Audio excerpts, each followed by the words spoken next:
बहुत समय पहले की बात है। एक जंगल में एक बहुत ही शरारती बंदर रहता था। उसका नाम बूंदू था।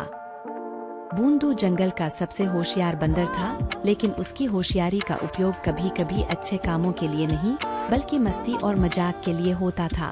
एक दिन जंगल के सभी जानवरों ने एक महत्वपूर्ण सभा बुलाई थी। सभा में शेर, हाथी, भालू और बहुत से जानवर शामिल थे।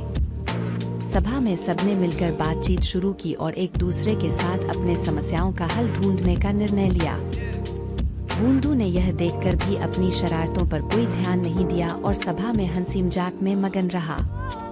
सभी जानवर ने उससे कहा, अब बूंदू, तुम्हें भी सभा में शामिल होना चाहिए और सबके साथ अपनी राय बांटनी चाहिए। बूंदू ने हंसते हुए कहा, अरे मेरे दोस्तों, मैं किसी से कुछ नहीं चाहता, मैं तो सिर्फ मस्ती करना चाहता हूँ। शेर ने कहा, बूंदू, तुम्हारी मस्ती से किसी को चोट नहीं पहुंचनी चाहिए। हम सभी को साथ मिलकर अच्छे तरीके से जंगल का प्रबंधन करना है। बूंदू ने सोचा कि शायद इस बार उसे अपनी शरारतों को कम करना पड़ेगा। वह सोच में डूबा रहा और फिर उसने ठान लिया कि वह भी सभा में अपने विचार रखेगा। इसके बाद से बूंदू ने अपनी शरारतों को कम करके जंगल के सभी जानवरों के साथ मिलकर उनकी मदद करना शुरू किया।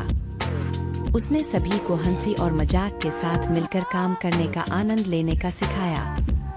इससे जंगल का वातावरण हंसी मिजाजी से भर गया और सभी जानवर खुश रहने लगे। इस कहानी से हमें यह सीखने को मिलता है कि हंसी और मजाक के साथ काम करना बहुत ही महत्वपूर्ण है और हमें अपनी शरारतों को सही समय पर कम करके जीवन को बेहतर बना सकते हैं।